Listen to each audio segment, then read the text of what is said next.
Welcome to this Saturday travel and history tip. And we were back on the road northbound on US Highway 83, the road to nowhere. And yes, we will be wrapping this up soon. In part 1, we took you to Shamrock, Texas. Part 2, Liberal, Kansas. Part 3, Central Kansas, Monument Rocks. Part 4, Oakley, Kansas. Part 5, Nebraska. Part 6, we took you to Pierre, South Dakota. Part 7, we took you to Fort Pierre and Pierre, South Dakota. Part 8, the South Dakota State Historical Museum. In Part 9, we took you to both of Sitting Bull's burial sites. In today's Saturday Travel and History Tip, we will take you to the state capital, Bismarck, North Dakota, and to actual Capitol building, and up to the observatory. In 1883, Bismarck was the Dakota territorial capital. It was named for Prussian Chancellor Otto von Bismarck. It became the state's capital in 1889. The first capital was destroyed by fire. The skyscraper on the prairie, the white 19-story Capitol constructed in 1934, is visible from the interstate. North Dakota law forbids any statue on state-owned grounds. However, a special law was passed to allow for a statue of Sacagawea and her baby Pomp to be placed on the front lawn of the Capitol. And I've since learned that that law no longer exists, and we will show you that famous statue of Sacagawea and her baby Pomp. There are now several sculptures on the grounds, a pioneer family and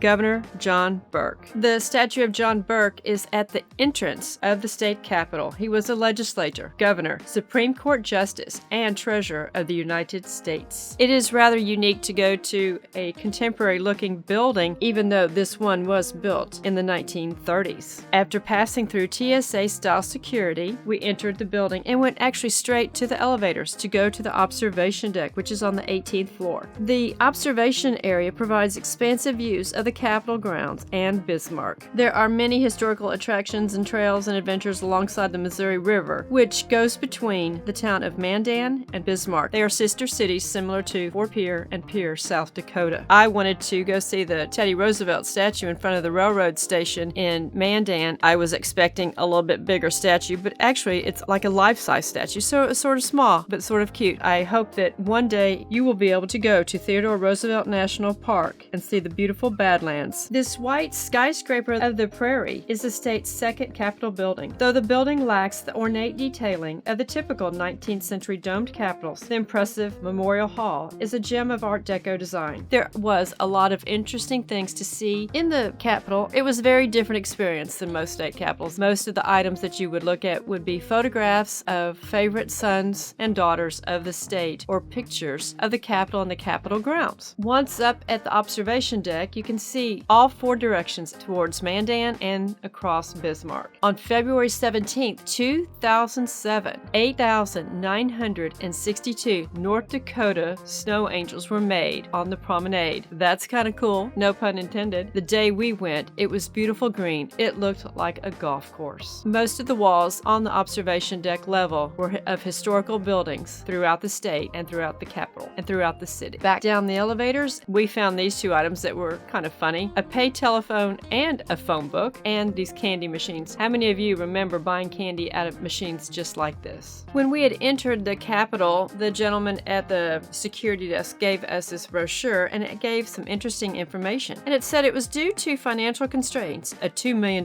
budget, that builders sought a style that would be efficient in both space and operation, thus the idea for a skyscraper. Construction started in August 1932 and finished in 1934. The 19-story Capitol building is the focal point of the 132-acre complex. The administrative tower stands 241 feet and 8 inches tall. There is 1 senator per district, a total of 47. We visited the judicial wing and saw the entrance to the Supreme Court. On the ground floor is the home of the Theodore Roosevelt Rough Rider Awards, which is North Dakota's Hall of Fame. And yes, Teddy Roosevelt loved North Dakota, but North Dakota and South Dakota love Teddy Roosevelt. As a young man, he operated 2 ranches in the Badlands of what is now North Dakota and retained a lifelong affection for the area and its people. In 1901, he became the 26th President of the United States and served until 1909. In later years, he remarked, "I have always said I would not have been president had it not been for my experiences in North Dakota." President Roosevelt was awarded the Nobel Peace Prize in 1906 for his role in settling the Russo-Japanese War of 1904 to 1905. He was awarded the Medal of Honor on January 16, 16, 2001, for leading a charge at San Juan Hill in the Spanish-American War on July 1, 1898. Some of the recipients of the Theodore Roosevelt Rough Riders Award: Lawrence Welk, Eric Severide, Louis L'Amour, Peggy Lee, Angie Dickinson, Warren Christopher, Bobby V, and several dozen more amazing people from North Dakota history. Out the door, we went to go find the Sacagawea statue. There was a sign there next to the statue that had some really interesting information. Renewed interest in the Corps of Discovery came with the celebration of the Louisiana Purchase Expedition in 1904 and the Lewis and Clark Centennial in 1905. The North Dakota Federation of Women's Clubs, working with the State Historical Society of North Dakota, initiated a fundraising campaign in 1906 to erect a statue of Sacagawea near the state capitol. Leonard Crunell, a noted Chicago artist, was chosen as the sculptor. His completed statue of Sacagawea was unveiled at sunset on October 13, 1910, to commemorate the bicentennial of the Lewis and Clark expedition. A replica of the Sacagawea statue will represent the state of North Dakota in Statuary Hall in Washington, D.C. That was over 100 years ago. This was really interesting. I saw this photograph, and beside it, the information is so interesting. Sacagawea's son, Jean Baptiste Charbonneau, was born February 11, 1805. William Clark affectionately nicknamed the baby Pomp and called the great natural landmark on the Yellowstone River Pompey's Pillar, which we have been there. It is in Montana, and it's a really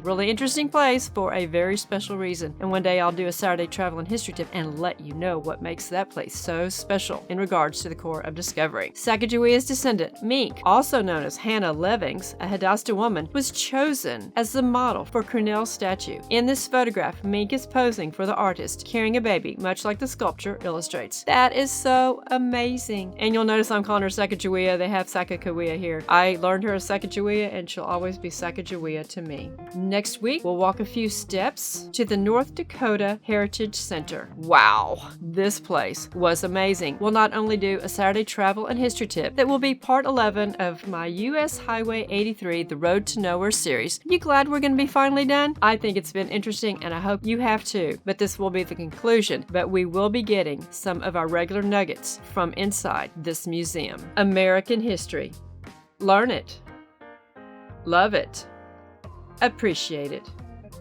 Don't let them steal our history. Treasure our American history. I want to encourage you to get my books, Off and On the Beaten Path, The Unclassic Road Trip, Eastern Edition, Central Edition, and Western Edition. They're $18 each, and if you purchase all three, I'll give you free shipping. These will make great Christmas presents for you and yours. Please share our videos on your social platforms. Help us grow our channels. Thank you.